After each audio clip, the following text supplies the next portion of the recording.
Hello students, welcome back to T point tech. Student, previous video में आपने pointers की help से सीखा था कि किस तरह से हम एरे को एक्सेस करते हैं, उसके एलिमेंट्स को, और एरे को किस तरह से हम फंक्शन में पास करते हैं। ठीक है, आज हम आपको पॉइंटर की हेल्प से एरे के एलिमेंट्स को, यानी कि एरे के जो एलिमेंट्स हैं उनमें वैल्यू स्कैन करके दिखाएंगे। चलिए, सबसे पहले लॉजिक समझते हैं, फिर प्रोग्राम डेवलप करेंगे। स्टूडेंट, प्रोग्राम ये है कि एक मैंने एरे डिक्लेयर करी है 5 एलिमेंट्स की, जिसमें इनिशियली मैंने 0 स्टोर कर दिया है।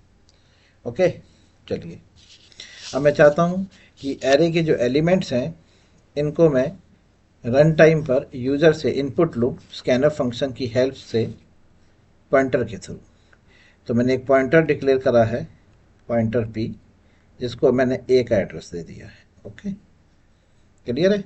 चलिए, अब आप यहाँ पे फॉर लूप लिखिए, i equal to 0, i less than 5, i plus plus.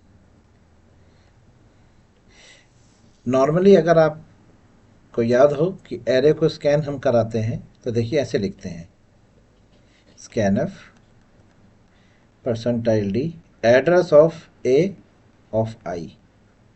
Okay, i की वैल्यू यहाँ पर सबसे पहली बार आपको 0 मिलेगी, तो ये A0 पे एड्रेस आएगा, फिर आपको 1 मिलेगी, फिर A1 का एड्रेस, फिर A2 का एड्रेस, फिर A3 का, फिर A4 का। ठीक है, तो ये तो आपका जो लॉजिक है ये प्रीवियस लॉजिक है जो हम पहले पढ़ चुके हैं।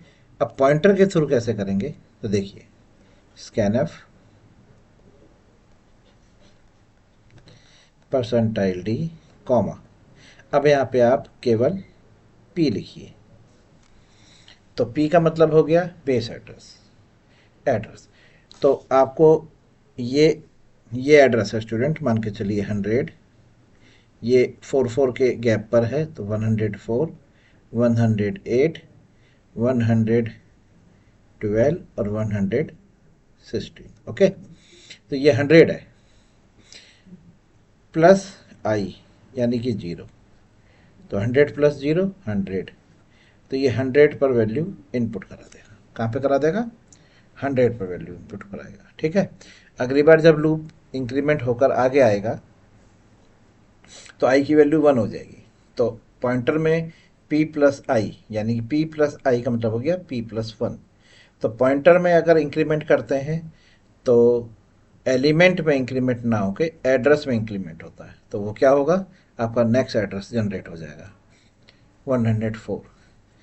अगली बार स्कैनअप 104 पे होगा, फिर आई में इंक्रीमेंट होगा, आई की वैल्यू हो जाएगी 2, तो अब आ जाएगा P2 यानी कि 108। ये आपका P1 है, ये आपका P प्लस 2 है। इसको इस तरह से रख लीजिए, पहली बार P plus 0, P plus 1, P plus 2, P plus 3 और P प्लस 4। बस ये एड्रेस आ गए। अच्छा, अब इसमें आपको ना एड्रेस ऑपरेटर नहीं लगाना, ये ध्यान रखिएगा, ये नहीं लगाना क्योंकि ये खुद एड्रेस है। ठीक है, तो ये आपने वैल्यू स्कैन करा ली। क्लियर? इस तरह से आपकी वैल्यू स्कैन होती चली जाएंगी। कोई डाउट स्टूडेंट? चलिए, अब आपको इसके ऊपर एक प्रोग्राम बना के दिखाते हैं, लॉजिक के ऊपर।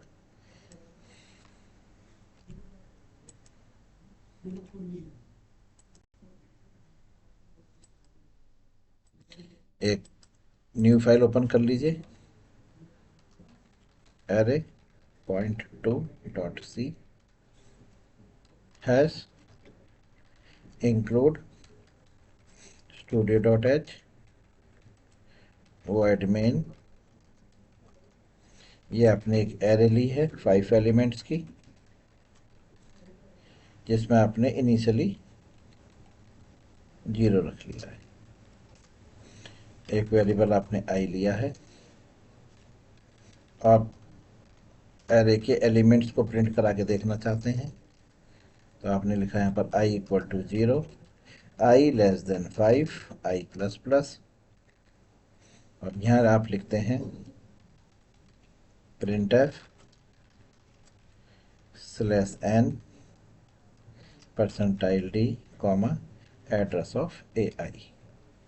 चलिए प्रोग्राम को एक बार सेव कर लीजिए। ठीक, यहाँ लिखिए GCC और एरे पॉइंट 2.c, ये कंपाइल किया, dot slash A dot E x.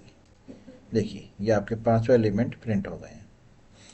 Initially वो 0 है, आप चाहें तो यहाँ पर इस तरह से एरे के इंडेक्स को भी प्रिंट करा के दिखा सकते हैं। कंट्रोल एस सेव कर लीजिए, दोबारा से एक बार कंपाइल करिए और फिर रन करिए। देखिए ये एरे के एलिमेंट्स प्रिंट हो गए। क्लियर।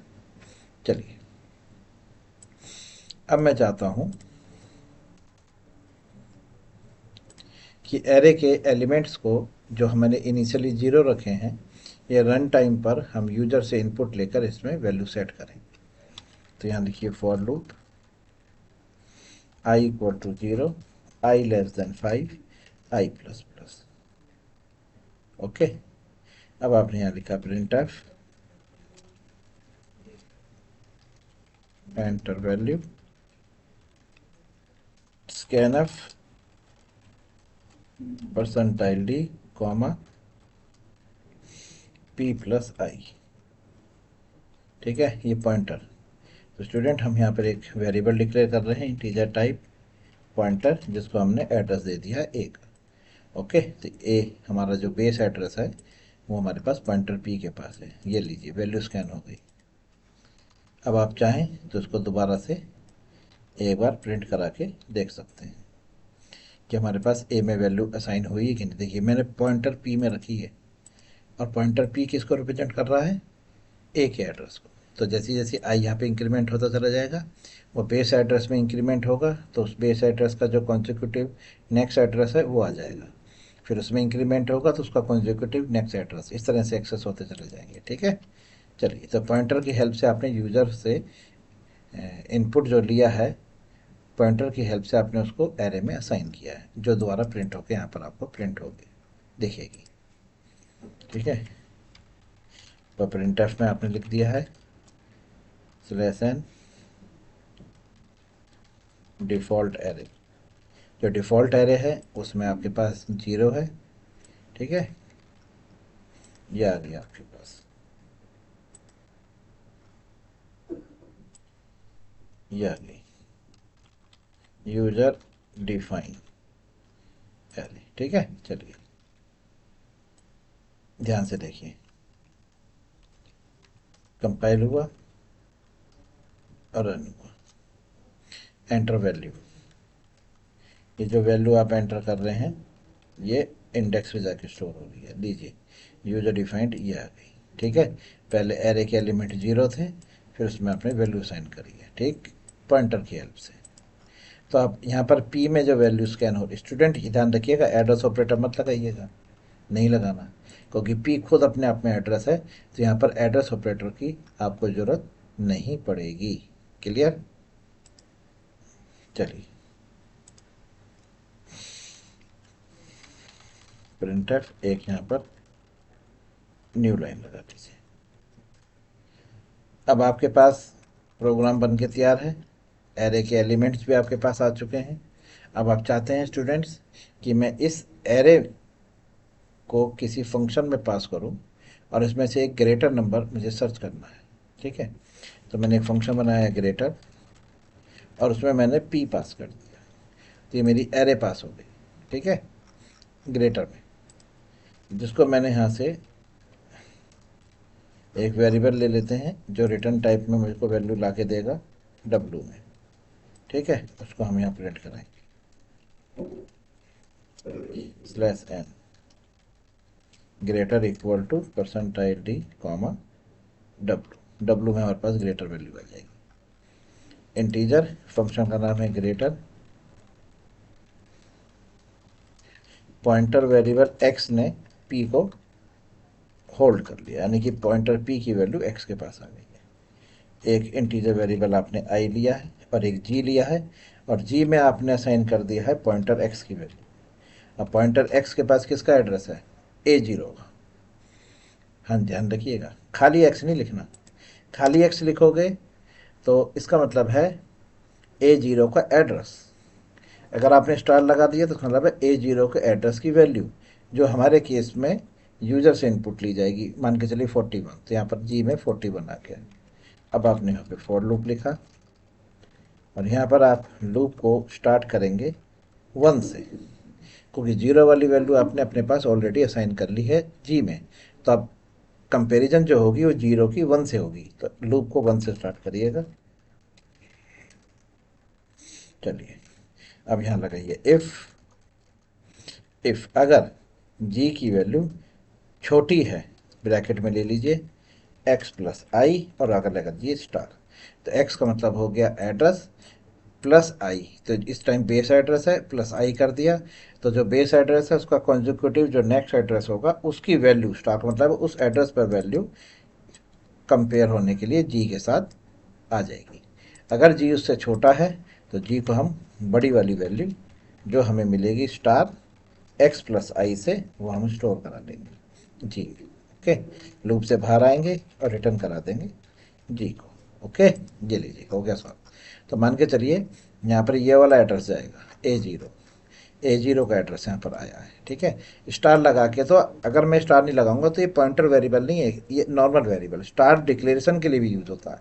जब आप स्टार x लिख रहे हैं तो इसका मतलब है कि x एक पॉइंटर वेरिएबल है जो आपने डिक्लेयर किया है, क्लियर। और जब आप स्टार को यूज़ करेंगे नीचे लॉजिक में, तो वहाँ पर स्टार जो है वो रिप्रेजेंट करेगा वैल्यू एट एड्रेस पर, ठीक है। तो स्टार का दो यूज़ है, पॉइंटर को डिक्लेयर करने के लिए भी और पॉइंटर से वैल्यू गेट करने के लिए भी, ठीक है। तो यहाँ पर स्टार जो काम कर रहा है वो इस एड्रेस की वैल्यू निकाल के दे रहा है, जो कंपेयर की जा रही है जी के साथ, कि वो छोटा तो नहीं है जी उससे। अगर जी उससे छोटा है तो पॉइंटर स्टार वाली वैल्यू जो है वो हम जी को असाइन करते हैं, यानी कि कैप बड़ी वाली वैल्यू जी को मिल जाएगी। और लूप जैसे आगे बढ़ेगा तो आई की वैल्यू यहाँ पे 2 हो जाएगी, फिर नेक्स्ट एड्रेस 2 3 4, तो चारों एड्रेस की वैल्यू जी के साथ कंपेयर हो जाएगी, जो भी बड़ी निकलेगी वो जी को असाइन कर दी जाएगी, और फिर जी को रिटर्न करेंगे, रिटर्न होकर जी की वैल्यू डब्लू में आएगी, डब्लू को हम प्रिंट कराएंगे, ठीक है। चलिए देखिए, कंपाइलर किया, कंपाइल करने के बाद इसको रन किया, ये देखिए डिफ़ॉल्ट वैल्यू आ रही है। अब आप यूजर डिफाइंड वैल्यू डाल रहे हैं, ये देखिए ये वैल्यू स्टार स्टोर हो रही है आपके पास, ठीक है। ये लीजिए, अब इसमें जो भी ग्रेटर होगा वो आपको दिखा दी जाएगा। यूजर डिफाइंड वैल्यूज़ आ गई हैं और ग्रेटर नंबर 89। Clear student? लीजिए, तो ये आपको मैंने पॉइंटर का यूज़ करके एरे में से ग्रेटर नंबर निकाल के दिखाया है, और पॉइंटर की हेल्प से हमने एरे को इनिशियलाइज किया है रन टाइम। Clear student? इस लॉजिक को एक बार रिवर्स करके वीडियो में दोबारा चेक करिए, समझिए, बहुत ज़रूरी लॉजिक्स हैं, क्योंकि आगे चल के जब हम पॉइंटर्स का यूज़ करेंगे स्टूडेंट्स डेटा स्ट्रक्चर में, लिस्ट के साथ, क्यू के साथ, लिंक लिस्ट के साथ, तो ये पॉइंटर्स वहाँ क्लियर होने पहले से ज़रूरी हैं। ओके स्टूडेंट्स, चलिए इस वीडियो को इतना ही रखते हैं। अगली वीडियो में हम आपके डायनेमिक मेमोरी लोकेशन सिखाएंगे, मेलॉक और कैलॉक फंक्शन के साथ एरे की कैसे की जाती है। Okay students, have a nice day, good bye.